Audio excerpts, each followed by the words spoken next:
Fala pessoal, tudo bem com vocês? Acabou de terminar o primeiro jogo da semifinal da Copa Sul-Americana envolvendo Corinthians e Fortaleza, Fortaleza e Corinthians, tudo igual, né? Um jogo muito equilibrado, né? Durante os 90 minutos, que a gente vai trazer com detalhes para vocês como é que foram a postura de Corinthians e Fortaleza no ambiente mais tático. A gente já tem o nosso campinho aqui, deixa eu trazer para vocês, mas antes vou pedir a você para deixar já o seu like, deixa o seu like aqui para que a gente possa ampliar o nosso alcance com o torcedor do lado do PC. E claro, gente, se inscreve aqui no canal, vocês veem aqui que sempre a gente está postando conteúdo do Fortaleza, toda semana tem um conteúdozinho aqui bacana sobre o trabalho do Vojvoda e também de contratações ou até mesmo de análises individuais. Então dá essa moral a gente, hein? A gente está muito próximo de bater aí os 4.000. Quero ver a torcida do Fortaleza chegando em peso e fazendo a gente aumentar ainda mais o nosso número de inscritos para que a gente consiga manter aqui o nível legal vamos dizer assim, o cara se mantendo em autoestima, né, para produzir vídeos. Então, vamos lá para o nosso campinho. A gente está vendo aqui os dois times, né? O Fortaleza e o Corinthians. Né? O Fortaleza com a sua escalação já esperada, com João Ricardo, Tinga, Brits, Tite, Bruno Pacheco, Marinho, Caio Alexandre, Zé Wellison, Guilherme, Lucero e Pochettino. Do outro lado, o Corinthians. Né? O Corinthians teve uma baixa de última hora, o Rojas não pôde vir a campo. E aí, Vanderlei Luxemburgo mandou essa equipe. Cássio, Fagner e Fábio Santos, Gil e Veríssimo, e aí um 4-1-4-1, né? Moscardo nessa primeira linha aqui, aí pela direita Maicon Juliano, pela esquerda Renato Augusto e Wesley, e no comando de ataque o Yuri Alberto. O jogo começou muito assim, com o Fortaleza dominante, né? O Fortaleza tendo mais posse de bola, o time dentro da sua estrutura num 4-2-3-1, né? E a equipe do Fortaleza do Vojvoda utilizando muito os lados do campo, que já é um comportamento muito utilizado pela equipe, né? E a gente viu uma equipe do Fortaleza utilizando bastante o lado esquerdo, né? Por que o lado esquerdo? Porque o Maicon era um jogador que deixa eu pegar a bola aqui para que a gente possa ficar mais fácil de mostrar. Por exemplo, a bola estava aqui com o Bruno Pacheco, ele saltava aqui, então permitia que o Zé viesse por aqui e ficava uma situação, quando a bola vinha aqui para o Zé Wellison, por exemplo, o Maicon já largava, né? O Juliano fechava aqui no Zé Wellison e o Bruno Pacheco passava. Enquanto o Bruno Pacheco passava, o Zé Wellison tocava no Bruno Pacheco de novo. E aí o Fagner ficava numa situação muito complicada, né? Ficava numa situação de 2 contra 1 em muitos momentos, né? Tanto é que o Fortaleza utilizou muito esse lado esquerdo ali nos primeiros 10 minutos da partida, né? Bruno Pacheco chegando, o Guilherme nesse 1 contra 1 com o Fagner, buscando levar para o fundo, né? O Guilherme evoluindo nesse aspecto, coisa que a gente trouxe aqui no vídeo que ele estava buscando, né? Tem vídeo do Guilherme e a gente apontando que ele estava tentando buscar essa característica de ser um cara que levava mais pro fundo para buscar esse cruzamento. O cruzamento, bem verdade, foi muitas vezes cortado pela defesa, o próprio Fagner conseguiu fazer a interceptação, mas um comportamento que a gente observou muito nesse primeiro. Depois o Vanderlei Luxemburgo, um cara que é muito inteligente, né, tem uma leitura do jogo muito aguçada, né, o professor fez bem a correção. Por exemplo, trouxe o Juliano aqui, ó, para vir um pouco mais para jogar por fora e o Maicon recompondo um pouco mais por dentro, né? Por exemplo, a jogada da mesma forma, né? A jogada acontecia aqui com o Bruno Pacheco, e aí o Bruno Pacheco no Zé Wellison. E aí o Maicon vinha para cá, o Bruno Pacheco passava e o Juliano, ó, vinha, saltava a pressão ali no Bruno Pacheco, o que dava um equilíbrio, né? Ficava já numa situação de 2 contra 2, e aí o Fortaleza diminuiu um pouco as chegadas pelo lado esquerdo e o jogo foi ficando mais equilibrado. O time do Corinthians com muita dificuldade, né? Se a gente agora pega o time do Fortaleza defensivamente, já no seu tradicional 4-4-2, né? Caio Alexandre, Zé Wellison mais por dentro, Pochettino ao lado de Lucero e os dois extremos, né? O Marinho e também o Guilherme abertos lá, fechando na linha de 4. a equipe do Corinthians com muita dificuldade, né? Por que o time do Corinthians tinha muita dificuldade? Porque a equipe não conseguia evoluir pelos lados, né? Renato Augusto jogando aqui muito encurralado pelo Tinga, pelo Marinho, Caio Alexandre no primeiro momento, né? E até o Wesley, quando vinha buscar o Renato Augusto, ficava mais aberto aqui, ó. E aí o Tinga conseguia anular muito bem e reduzia um pouco o campo do Renato Augusto, né? Um craque como o Renato Augusto com campo reduzido, isso tolhe um pouco da criatividade e da criação de soluções dele. E aí a gente viu um Corinthians muito estagnado, né? Um Corinthians que não conseguia evoluir muito no campo. A gente vai ver aqui, por exemplo, o Moscardo aqui fazendo uma saída de 2-1, uma saída de 3 em muitos momentos. Veríssimo e Gil, aqui juntamente do Fábio Santos, né? Uma saída de 3 em muitos momentos, com o Fagner dando amplitude. Então a gente via aqui, ó, o Corinthians instalado no campo com Fagner dando amplitude, o Wesley, e em muitos momentos quando o Wesley vinha buscar se aproximar mais do Fábio Santos, o Renato Augusto fazia essa diagonal de dentro para fora, só que ninguém ocupava esse espaço, né? O Juliano estava muito centralizado, então ficava muito vazio e o time do Corinthians não conseguia fluir na jogada, então voltava para trás mais uma vez, ficava aquela situação dessa construção do Corinthians muito lateralizada, de pé em pé nos zagueiros laterais. Em muitos momentos a equipe buscava uma bola mais longa em direção ao Fagner, mas no primeiro tempo a equipe teve muita dificuldade. Quando é que o Corinthians começou a crescer no jogo? Vou mostrar. Mas antes de mostrar isso, eu vou pedir de novo. Deixa o seu like, se inscreve aqui no canal, ajuda a gente a bater a meta de 4.000 inscritos. O Corinthians começou a crescer no jogo, e é bem verdade, depois que toma o gol, né? O time do Fortaleza produziu o seu gol a partir de uma bola parada, e aí a gente tem que destacar a retomada, né, do Marinho, né? O Marinho foi muito criticado ali naquele jogo contra o Bragantino pelo Campeonato Brasileiro, onde o Fortaleza perdeu por 3-0. A gente tem vídeo falando aqui do Marinho sendo decisivo e ele foi mais uma vez decisivo, cobrando o escanteio, né? A batida do Marinho foi muito boa, né? O Marinho que tinha demonstrado essa boa capacidade de batida na bola já no Flamengo, e aí ele aos poucos, com ganho de confiança, com esse retorno técnico, tem se tornado essa referência técnica na equipe do Fortaleza. Nos bastidores tem sido uma voz ativa juntamente dos líderes, o Caio Alexandre, o Tinga. Então ele tem tido esse ganho de confiança e tem refletido dentro de campo, e a gente tem visto agora uma boa bola parada do Fortaleza, né? O Fortaleza tem tido uma dificuldade para ter uma boa batida, né? Ter alguém que batida, né? O grande jogador que bate bem na bola é o Crispim, mas o Crispim não tem tido muitas oportunidades porque os atletas que estão jogando no meio campo são atletas que estão muito melhor que o Crispim, né? Então o Fortaleza tem encontrado essa dificuldade. Com o Marinho tem aportado. E aí, a boa batida do Marinho, né? Na primeira trave, aquela cobrança rápida, veloz. E aí o Zé Wellison conseguiu cabecear muito bem. E aí, depois do gol, o time do Corinthians se lançou naturalmente mais ao ataque, né? E aí o Luxemburgo fez algumas modificações de novo. Muito inteligente o Luxemburgo. O Luxemburgo começou a dar o quê? Mais liberdade para o Renato Augusto.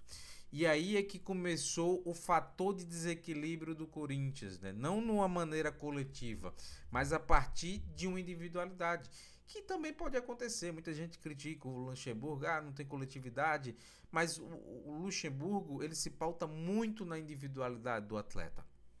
E aí o Renato Augusto começou a flutuar mais no campo. O Renato Augusto começou a ocupar mais esse entrelinha, cair mais pelo lado direito, cair mais pela zona central e não ficou muito restrito a essa zona aqui pela esquerda. E aí a equipe do Corinthians começou a ameaçar mais, ganhou mais campo de jogo, né? Tanto que começou a criar mais situações. E o gol do Corinthians, mesmo não saindo de uma situação onde o Renato Augusto estava nessa zona aqui, ó, nas costas dos volantes, mas o gol do Corinthians ocorre de um fator que aconteceu durante toda a partida, né? A liberdade que o Renato Augusto teve diante da marcação do Caio Alexandre e o Zé Wellison. O Caio Alexandre e o Zé Wellison, dois putas volantes, jogam muito e vem fazendo uma temporada irretocável. Só que nesse jogo, quando você tem um enfrentamento do quilate do Renato Augusto, você não pode ficar na dúvida, você não pode não saber o que tem que fazer. E a postura, a postura adotada, né? A escolha do Zé Wellison e do Caio Alexandre, quando o Renato Augusto tocava na bola, era uma postura de, opa, deixa ele com a bola ali, mas vamos fechar o espaço, não vou dar o espaço para ele. Só que o Renato Augusto, com tempo e espaço, cara, o mínimo que é possível, ele faz, ele pinta miséria, ele pinta desgraça. Ele faz o que faz, porque ele é craque. E não precisa que o Zé Wellison ofereça espaço nas costas para algum cara. Ele já vai encontrar o espaço com a movimentação de arraste de algum outro jogador e esse espaço naturalmente vai surgir. Como foi no gol do Corinthians, por exemplo. O bloco do Fortaleza estava quebrado, porque foi numa transição defensiva. Então, por exemplo, o Zé e o Caio estavam aqui nessa altura do meio campo. Deixa eu trazer a linha de defesa do Corinthians um pouco mais para trás. E aí o Renato Augusto vai ficar com essa bola aqui, né? O Fagner dá um chapéuzinho aqui no Caio Alexandre, né? O Zé tá por aqui. O Caio Alexandre toma um bonezinho aqui do Fagner. E aí não tem essa abordagem agressiva. Não tem essa abordagem agressiva. O Bruno Pacheco estava numa altura lá mais alta, junto do Guilherme. E aí acontece o quê? O Tite, o Brits e o Tinga numa zona mais alta são zagueiros que têm dificuldade para correr, né? Principalmente o Tite, né? Para correr para trás. O Tite é um zagueiro que consegue antecipar muito, né? Mas quando essa bola vem muito no espaço, é preciso que haja uma cobertura, né? Até propriamente do João Ricardo, mas essa bola estava muito longe. E aí o Renato Augusto, com tempo e espaço, ó, achou muito bem aqui, ó, a diagonal do Yuri Alberto, né? O Yuri Alberto fez muito bem essa diagonal.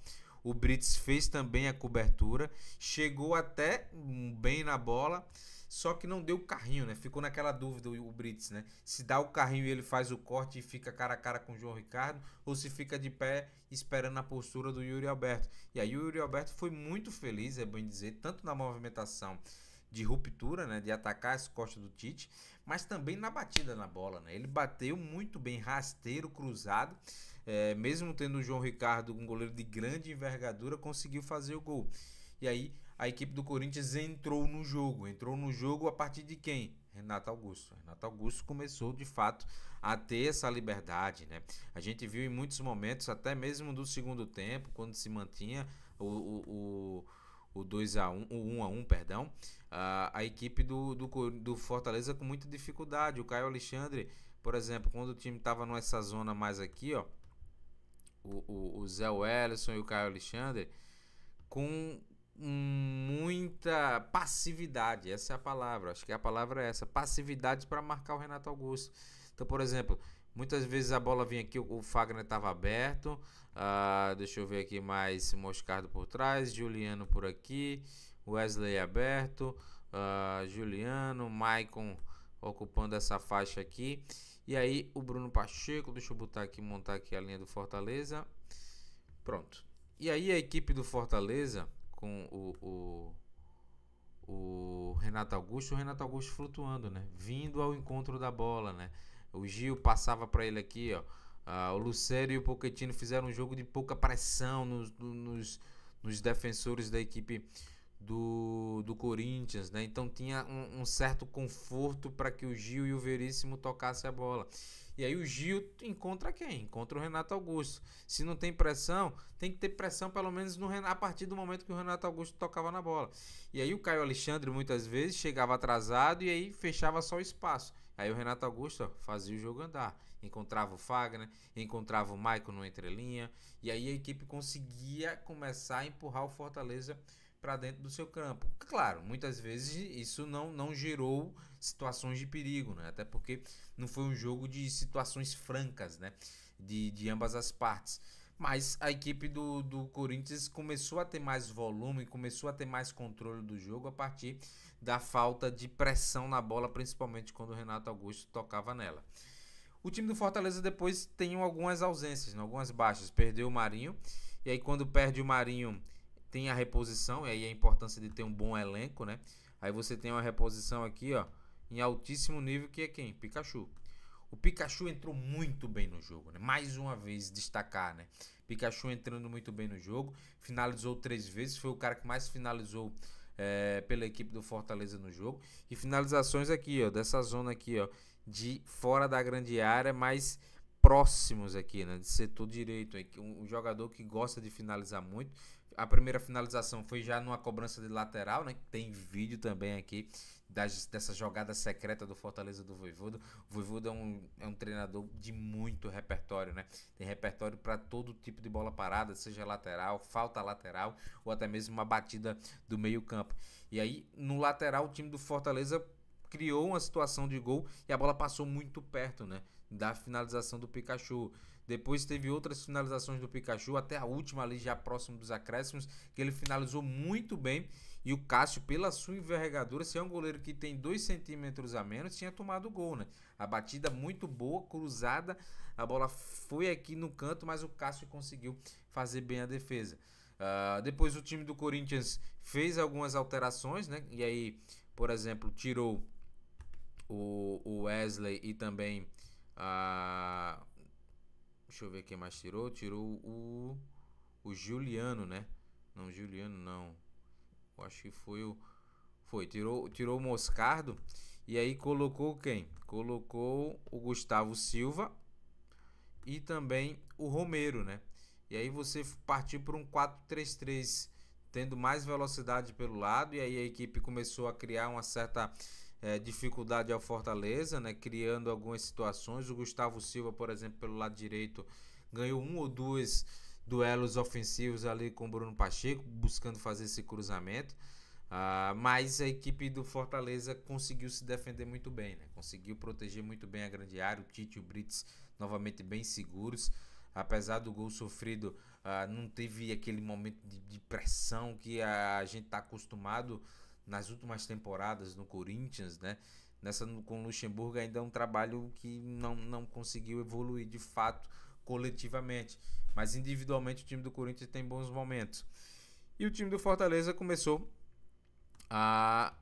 de novo a ter o controle do jogo. Depois tiveram as alterações ali do meio campo, né, que de fato precisava acontecer. O Zé Wellison e o Carlos Alexandre muito desgastados, não tomando bem as decisões de marcar o Renato Augusto.